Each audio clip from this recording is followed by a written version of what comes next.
देख सकते हो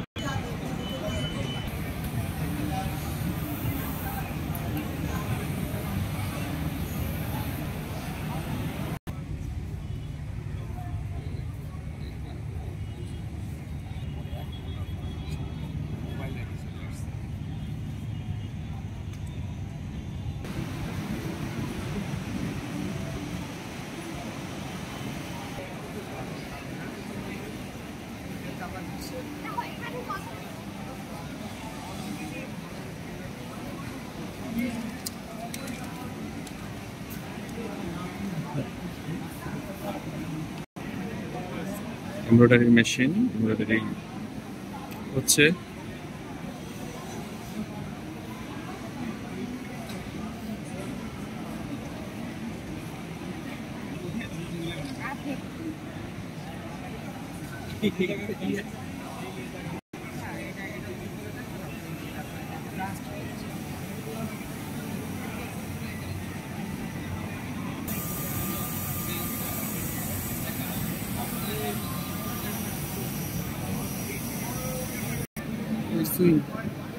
আচ্ছা আচ্ছা বটং হ্যামিং এগুলো প্রাইস কিরকম? এটা হচ্ছে কলার জয়েন্ট কত প্রাইস এগুলো? আচ্ছা আচ্ছা এগুলো কত করে প্রাইস? এর প্রাইস হচ্ছে অলমোস্ট 16 লাখ বাংলাদেশি টাকা 16 লাখ টাকা পড়ে। আচ্ছা একদিনে পার আওয়ারে কত পিস করতে পারে? পার আওয়ারে 150 ও 150 পিস।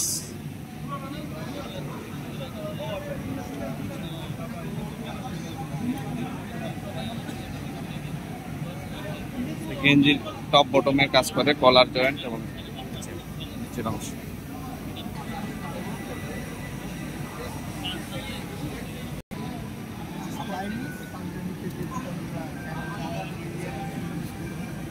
ডিজাইন অনুযায়ী চান তাহলে আপনি ওটা আমাদের শুধু ক্যাটালগ কল। এই যে লেদার প্যাচের এটা কি আপনারা এই মানে এটা কি দিচ্ছেন কি কোথায় করেন এটা? এটা চায়না থেকে। চায়নাতে? চায়না আমাদের ফ্যাক্টরি চায়নাতে। এটা বাংলাদেশে করা যায় না? জি না আমরা বাংলাদেশে করি না, আমাদের ফ্যাক্টরি আছে যখন আমরা বাংলাদেশ থেকে। আচ্ছা আচ্ছা এগুলো গার্মেন্টস এর জাস্ট ফিনিশ আইটেমের অ্যাকসেসরিজ। এখানে বাটন জিপার তারপরে লেদার প্যাচ সহ অনেক কিছুই করা হয়। অবশ্য বাংলাদেশে আপনি এগুলো বংশাল বিভিন্ন জায়গায় মায়াকাটা ওখানে পাওয়া যায়, কিন্তু ওনাদের মতো আসলে ফিনিশিং পাওয়া খুব মুশকিল চায়নার। সে কারণে আমরা অনেকটা পিছিয়ে আছি। আসলে এই জায়গাটা আমাদের ডেভেলপ করার অনেক জায়গা আছে, অনেক স্কোপ আছে।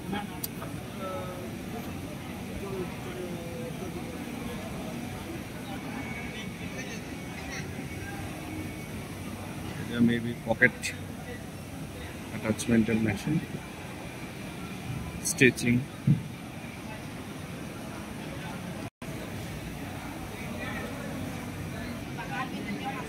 garments এর বিভিন্ন অ্যাকসেসরিজ গুলো এক একবার স্টাইল অনুযায়ী দেওয়া হয়।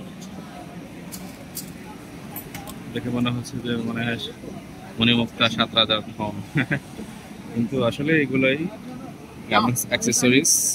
এইগুলো গার্মেন্টস অ্যাটাচমেন্টে বায়ারের বিভিন্ন স্টাইলের রিকোয়ারমেন্ট অনুযায়ী লাগানো হয়।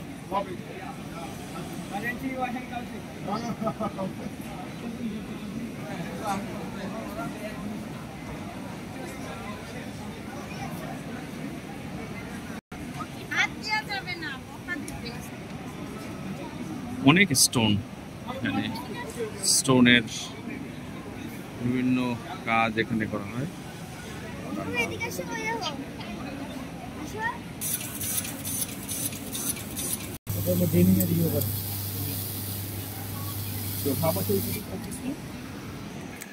Hand gloves,